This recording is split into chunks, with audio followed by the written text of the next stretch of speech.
Hello, my name is Alexa Springhetti, and this is my informative speech. Do you ever wonder what life would have been like if we got to live during the Italian Renaissance? Such a tremendous amount of progress and innovation occurred within such a short period of time. I remember when I visited Italy as a teenager, it was such a positive experience that transformed into a deeper appreciation for the culture.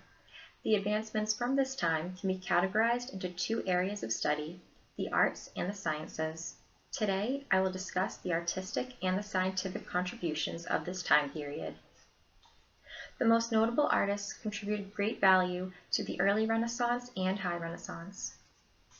According to theartstory.org, last accessed on October 15, 2020, the main characteristics used in the early Renaissance were one-point linear perspective, foreshortening, naturalistic and anatomical detail, proportion, and use of shadow and light to create illusionary realities. One example of this is the Holy Trinity by Masaccio. Depicting a religious scene in a chapel, this painting displays a crucified Christ at its center.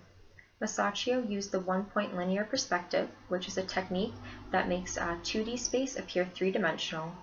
The realism that he incorporated into his work was so effective that those who viewed the painting felt that they were one with the scene. Another example is The Birth of Venus by Sandro Botticelli. This painting accentuates the beauty of the female form, in particular of Venus, also known as the goddess of love. Commissioned by the Medici family, Botticelli's painting was innovative for its time. His use of anatomical detail and proportion of the female form served as an inspiration for future artists such as Salvador Dali and Andy Warhol. Along with mastering the techniques used in the early Renaissance, referenced in the artstory.org, last accessed on October 15, 2020, regarding the High Renaissance, the period is noted for infusing ideals of beauty back into art.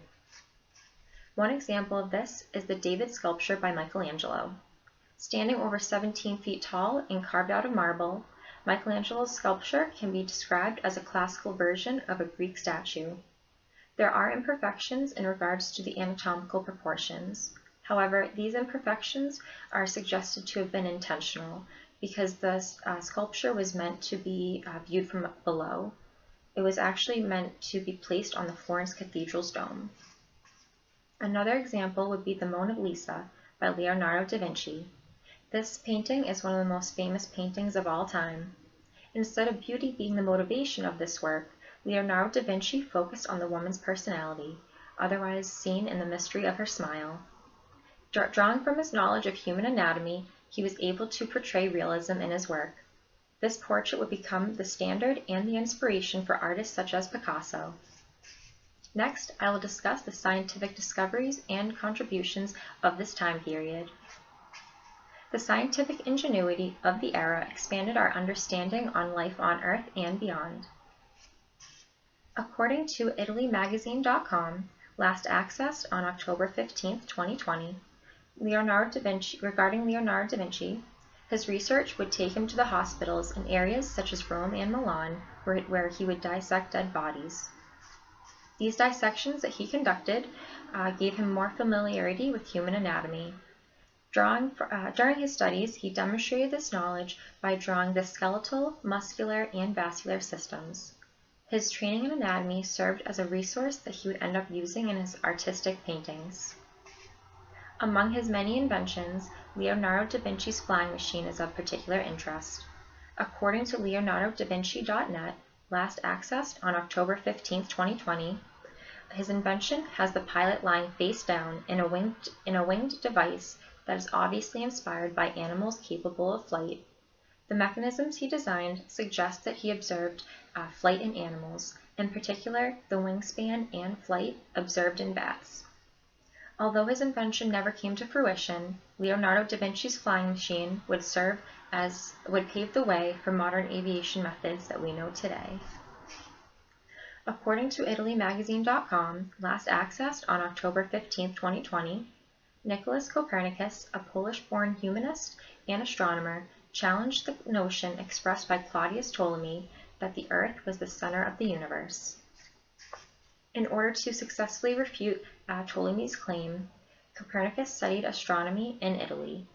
Skeptical about Ptolemy's theories, Copernicus turned to the works of Plato and other scholars from history in order to do research on moon motion. Copernicus returned to Italy in 1501. He would then spend the next few years studying at the University of Padua.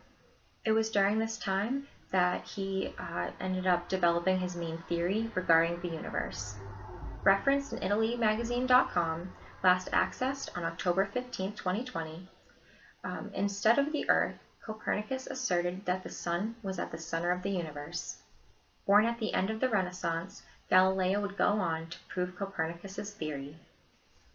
Leonardo da Vinci and Nicholas Copernicus contributed greatly to future developments within these scientific fields of study. In conclusion, there are many reasons why the Renaissance was such a fascinating time period. Today, we have discussed the artistic and the scientific contributions of the era. There is no doubt in my mind that if we lived during the Renaissance, we would have a deeper appreciation for the progress that defined this revolutionary point in history. Thank you.